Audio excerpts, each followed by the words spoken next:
हम्म, देख लिया। वो केवल कुछ दशमलव के कुछ अंकों का फर्क है। ये करीब 48 पॉइंट समथिंग इनका है और 55.46 इनका है। कुल मिला के 5% वोटों का फर्क दिख रहा है।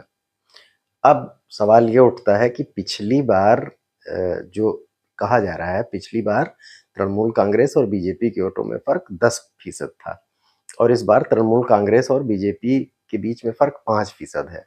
तो 5% वोट कैसे इतनी सीटों में कन्वर्ट हो गया, ये एक लोग सवाल उठा रहे हैं। और ये सवाल इसलिए भी उठ रहा है कि जैसे बीजेपी जिन क्षेत्रों में नॉर्थ बंगाल के या सिलीगुड़ी, जलपाईगुड़ी जो इधर के इलाके हैं, वहां पर अच्छे मार्जिन से जीती है, काफी मार्जिन से जीती है। कुछ जगहों पर टीएमसी भी अच्छे मार्जिन से जीती है, जो इधर के इलाके हैं, जो मुस्लिम बहुल इलाके हैं, तो वहां पर तो वोट है। लेकिन बंगाल थोड़ा डिफरेंट तरीके से वोट करता है। तो भारतीय जनता पार्टी केवल 4% वोट में आगे रहकर इतनी सारी सीटों में कन्वर्ट कर गई, जबकि उसे एक जगह पर उसका विक्ट्री मार्जिन इतना ज्यादा है, उसने भी परसेंटेज में योगदान दिया है।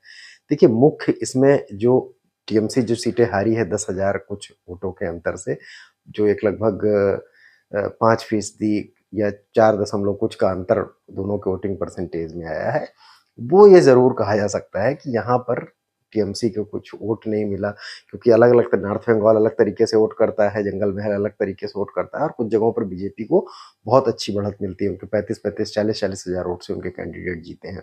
तो वो वोट परसेंटेज तो आपका बढ़ा देते हैं, लेकिन सीट तो आपके लिए एक ही लेके आते हैं। यही बात तृणमूल के लिए भी है। लेकिन तृणमूल जिन इलाकों में, जैसे कोलकाता, हावड़ा या इधर के जो इलाकों में हारी है, वहां पर ये मार्जिन का खेल है।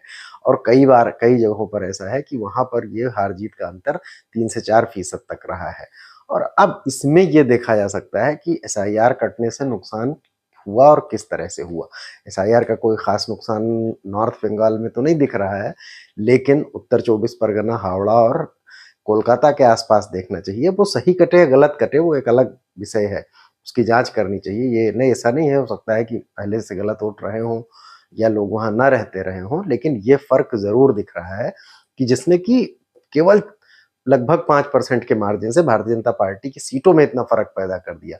जबकि पिछली बार 10% के मार्जिन के से आगे होने के बावजूद भी जो है भारतीय जनता पार्टी की सीटें 77% आ गई थी 38% पर, और 38 से वो 45% तो पहुंची लगभग 45 पॉइंट समथिंग पर, तो उसके सीटें लगभग 200 से ऊपर भी निकल गई हैं।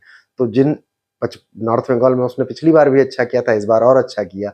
लेकिन जिन इलाकों में जहां पर वो पिछली बार हावड़ा और उत्तर 24 परगना के आसपास हार गई थी, वहां जो 4% मार्जिन का खेल है